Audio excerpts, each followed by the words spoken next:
This is just an update meeting. This is not a official board meeting. If you want to go to the official board meeting, that's going to be next Tuesday in the evening. But this is an update meeting on the levee stuff. Anybody that has been alive and well here in the community the last few weeks have seen that things have started. They finally ripped the Band-Aid off and got started, good and bad. So just an update on a few things there. So there's some seats up here, Georgia, if you want to sit down. Okay, all right.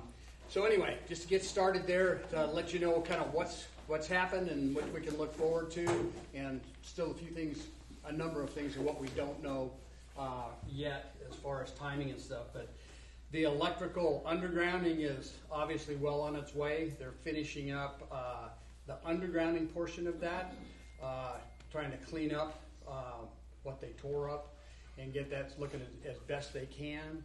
They've got a bit more work to do. They've got some tie-ins that they have to do in the community that's considered hot work, where they're actually going to be tying into hot wires and stuff. So that will be required. That's not going to be done, obviously, by the contractors doing the undergrounding, but that'll be done by SMUD. But they'll be digging a few more small lines in there to give them access into that stuff, but that should be a lot less intrusive than what we've seen so far. But the conduits that you've seen that they bored under Orchard Lane and then down the fairways, that work is pretty much completed at this point in time. They do have a little bit more work to do. They got to blow lines in as far as like light ropes into those lines so they can pull the wires in later. You'll see those big, I don't know what they are, 2.5 by 4 foot boxes along the fairways. Those are pull boxes because they can only pull that cabling so far. So that's what those are, and those are here to stay. We will, in the golf course design, we will manipulate the course so that those are at ground level and try to conceal those and make those part of the course as best we can and try to even conceal them a little bit, but they have to have access to those. So those will be there, and they're pretty solid, but I would avoid running over them probably for your golf course best as any, because they got some sharp edges and things like that too. But we're going to be living with those, but they're better than poles. The next step for the electrical stuff down by Huey's place is they'll be mounting a transformer. We were able to convince them to put it around the corner onto the Safeka lot where the house used to be, and so that's fortunately a little bit more out of the sight of the community and Huey and Millicent's place there. They were a little happy. Huey's still nodding, so we'll see the end product there, but that still has to go in place, and that transformer is actually for us, for the new well there. So that's work that has to be done there. And then they will also come in with the overhead SMUD crew that will be placing 3 large steel poles in the community. One of them is going to be down towards Huey's end of things again, but it'll be right in that very southwest corner and pretty much out of the way of, it will be out of the way of the golf course, out of the way view of Huey and stuff, right by the corner of that lot there. But they will be taking a redwood tree out there. It's kind of dead center where that pole's got to be. There'll be another pole going in right kind of in front of my house by the 3rd green. And that one is going to be over towards the levee as close as they can put it.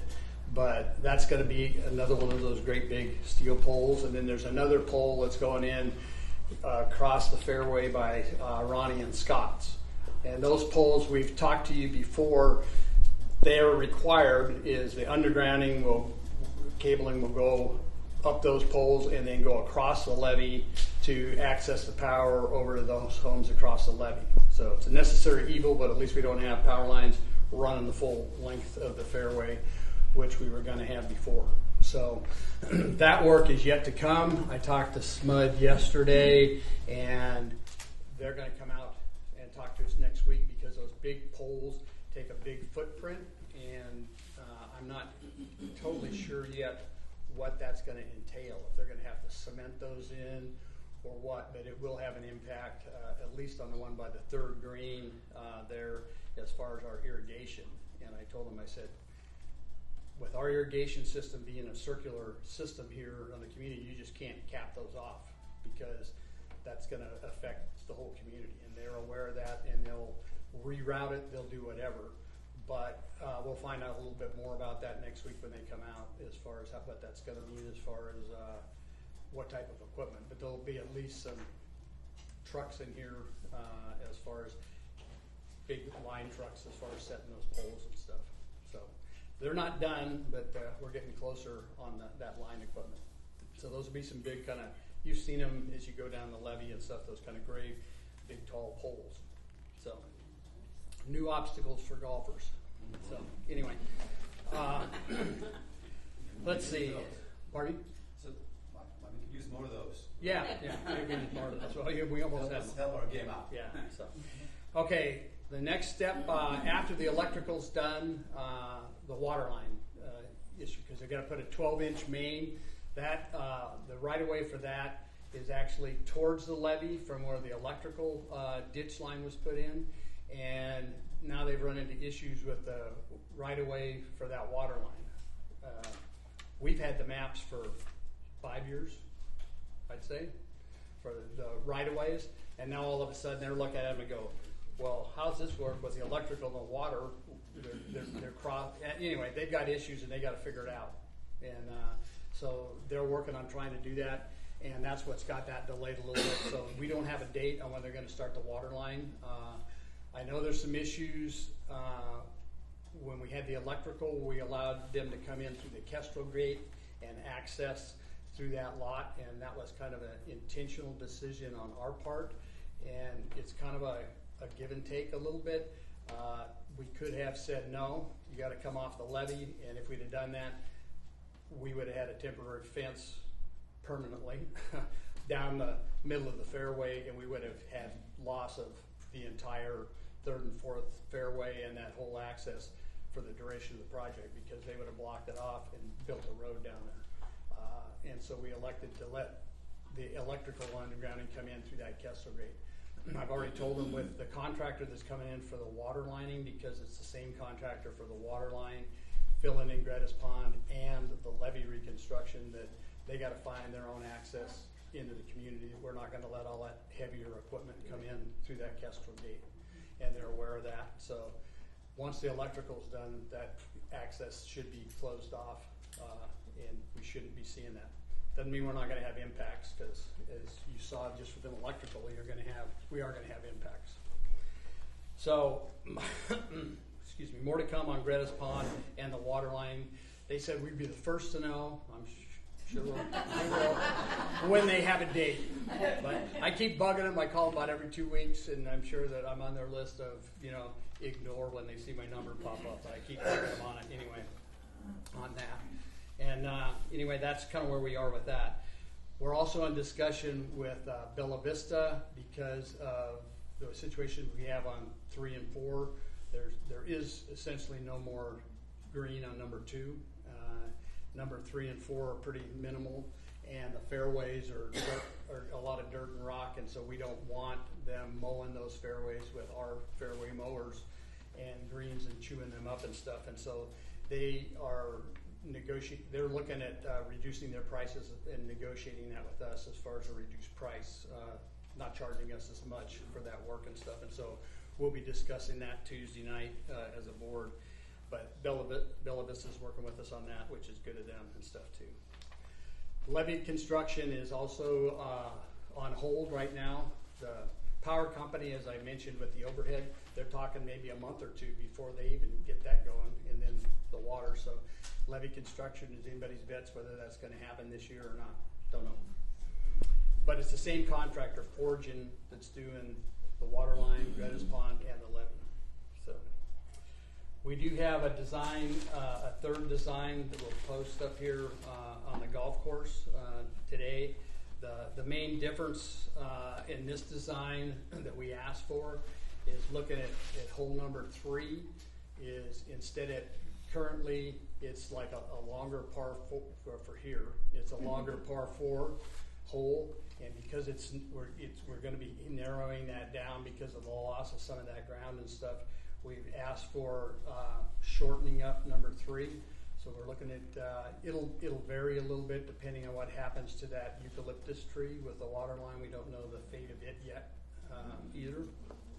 But depending on what we have there, but that hole could be an 85-yard to 100-yard hole. Yeah, the green would be somewhere in that opening between by your place, Gene, kind of between those 6-packs there, which would be a safer approach for those homes that are in there rather than balls slicing off that direction and also into whatever we end up doing with Greta's Pond. So we'd have like a shorter hole there, and then for the 4th tee box, moving it down the fairway, not over into the Greta's Pond area, but just down the fairway, and then moving the number 4 tee box down against the oak trees a little closer to Huey's place and stuff, and maybe making that a par 4, a couple hundred yards, something like that. So that's what's depicted on this as an option that we're looking at as well. So that'll be posted there. That's the main difference in that that design.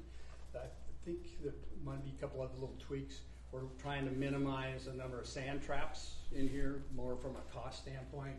We want to keep the ones here on 1 and 9, just because of the looks of the community coming in, and then on the backstop on number 5 for that home up over there, if somebody overshoots that green, to kind of catch balls there, but kind of doing away with the rest of them in a new design and make them grass bunkers or whatever in there.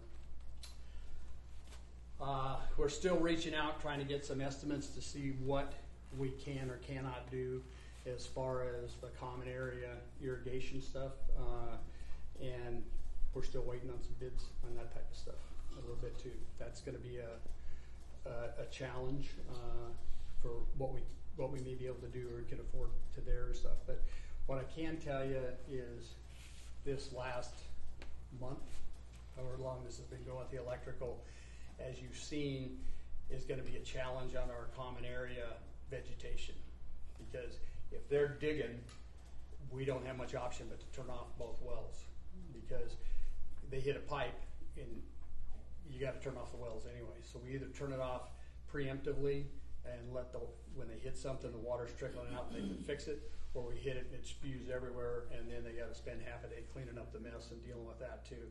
So especially with the hot weather we had, there was a lot of impacts on the turf and some of the other stuff, and we'll do the best we can with trying to minimize that, but we are going to have some impacts on the common area here as we go through this thing, and they're hitting water lines and the work that we're doing and stuff too. So we'll try and keep that in mind and keep moving forward. If you see problems, bring them to our attention, and we'll try to get some hand watering going, but we'll try and get them to get the fixes. These guys with the electrical set a pretty high bar for these other contractors to meet, in my opinion, is they were trying to cap that stuff off at the very least at night to try to get us some water back and get some sprinklers going and stuff where they could and stuff. So our system is old and it's a challenge. I was asking Rick today, are there any designs for this system anywhere that he knows of? And there's not.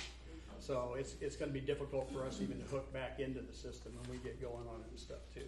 So I'll ask Nancy or my 2 compadres, you guys got any more to add, update-wise? Just talking about the well, a couple of vendors yesterday, some loose ends. There's a kind of a controversy about whether we're going to need to install a sand filter on that new well. The one vendor seems to think that we need that in order to protect downstream sediment from sprinklers in the community, whether they be on the golf course or in the common area. And then another vendor who did a water sampling survey when they were originally pumping back to test for water clarity and what have you. He was pretty happy with what he found. So the sand filters is like a $20,000 ad. So I'm not convinced that we need that. I think you guys kind of took a look at the filter over on the pump that's, where the courtyard is, and kind of took that apart, took a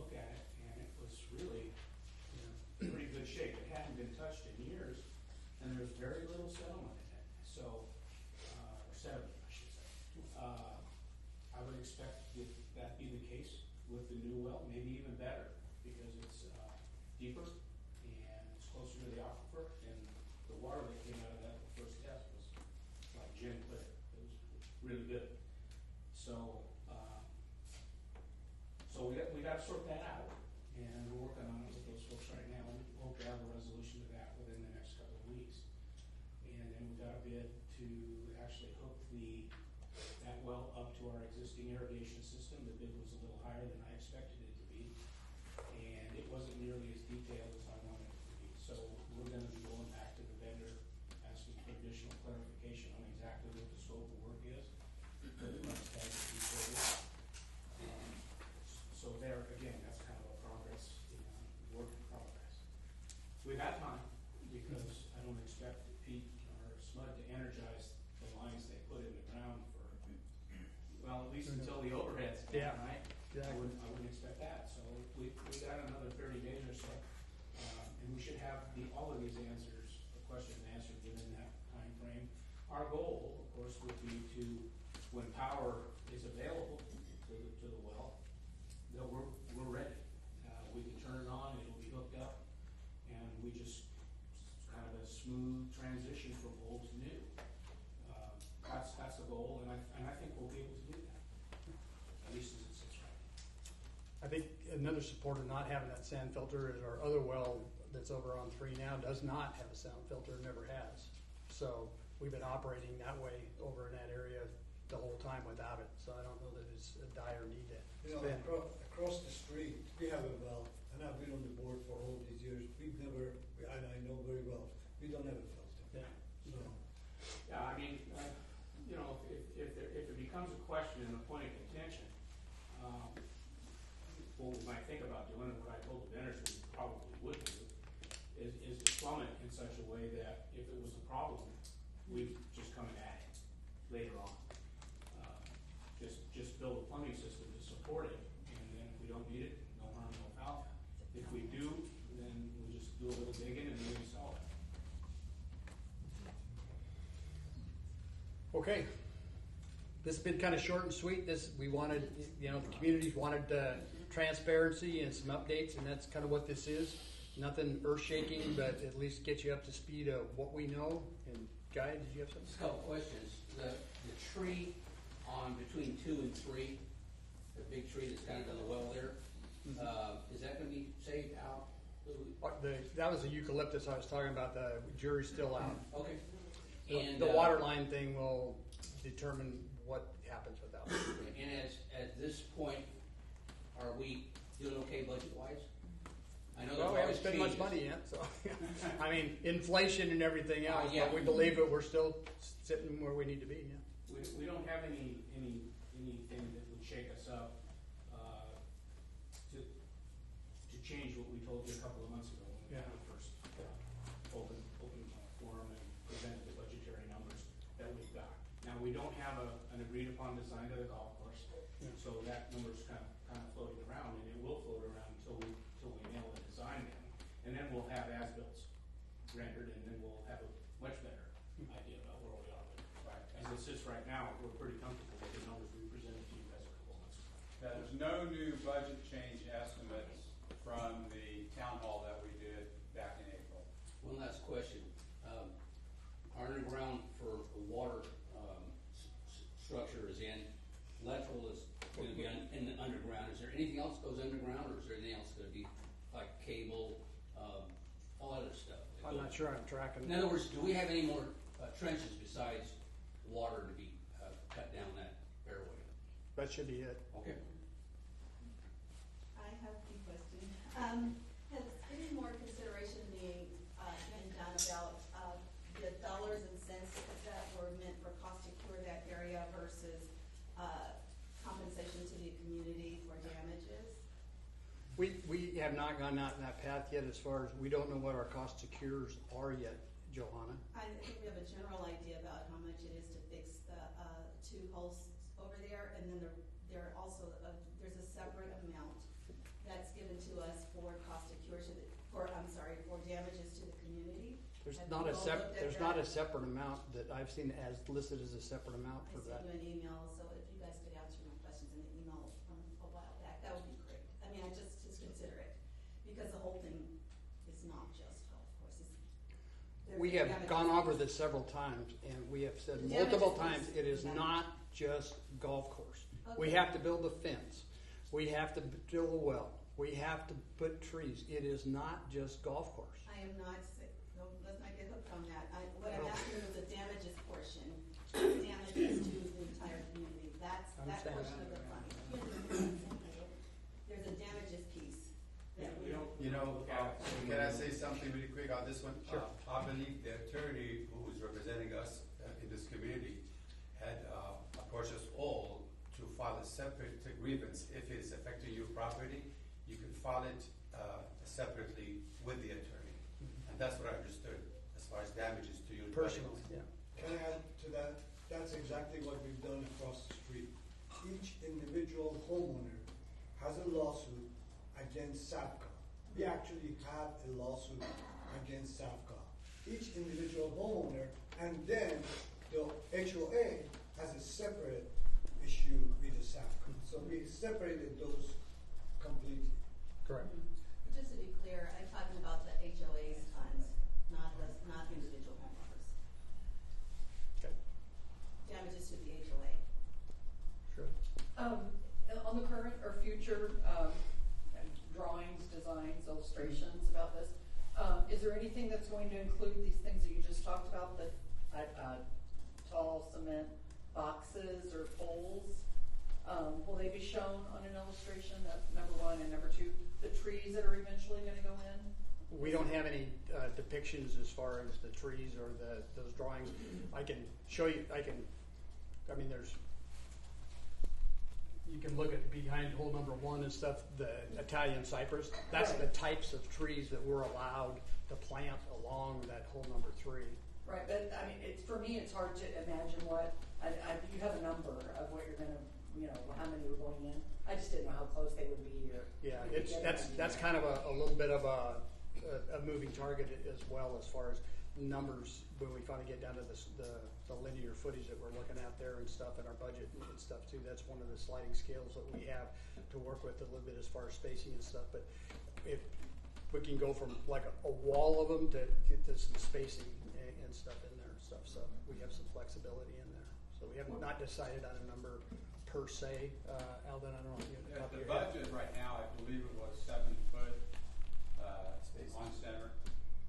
Right, I just didn't know what that looks like. Oh, okay.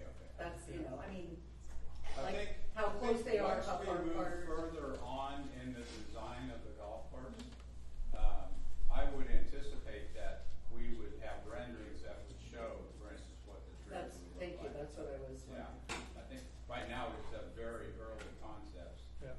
And then the cement poles or boxes that you talked about?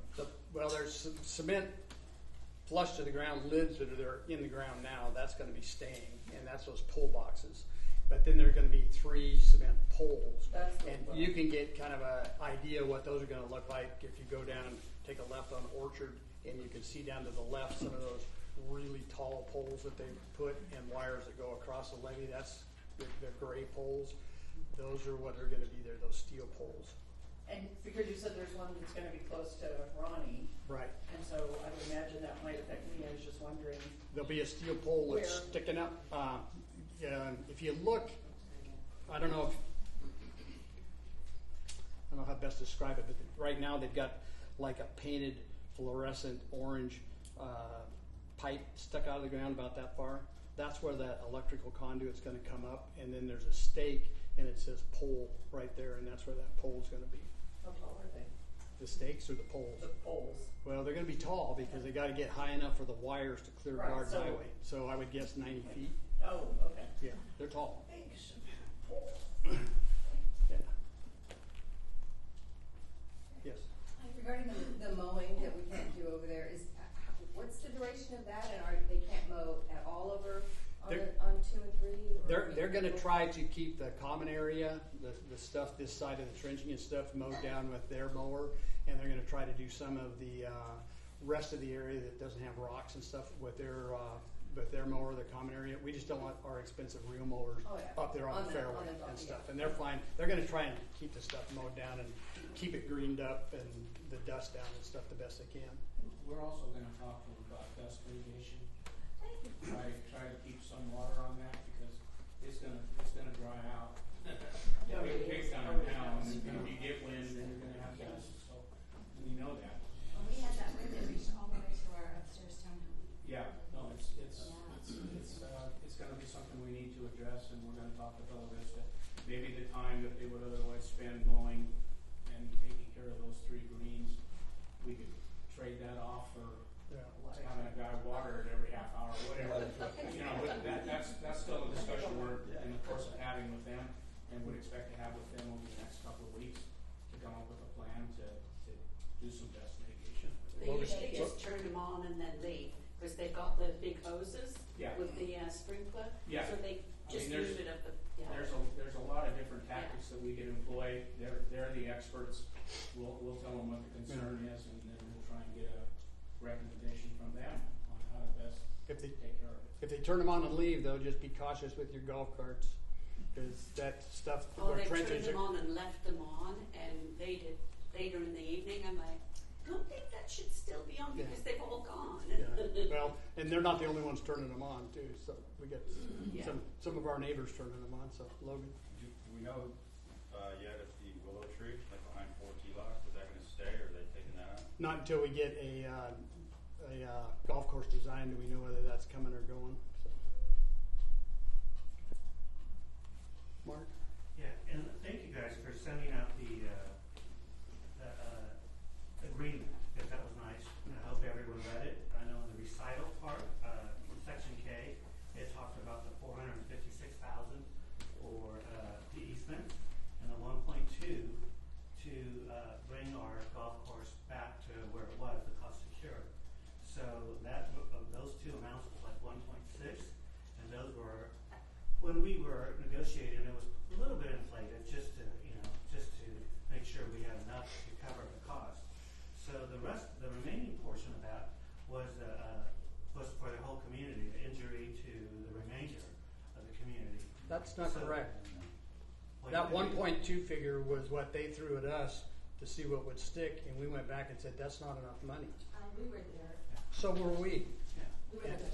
But so were we, Johanna, and that 1.2 is what the original figure they came to us, and we said that's not enough money, and we went back and said no, that is not enough money for this golf course to get back reconstituted. So that is not, you're not depicting that correctly. Well, it's also cost secure for 2, 3, 4, possibly 5.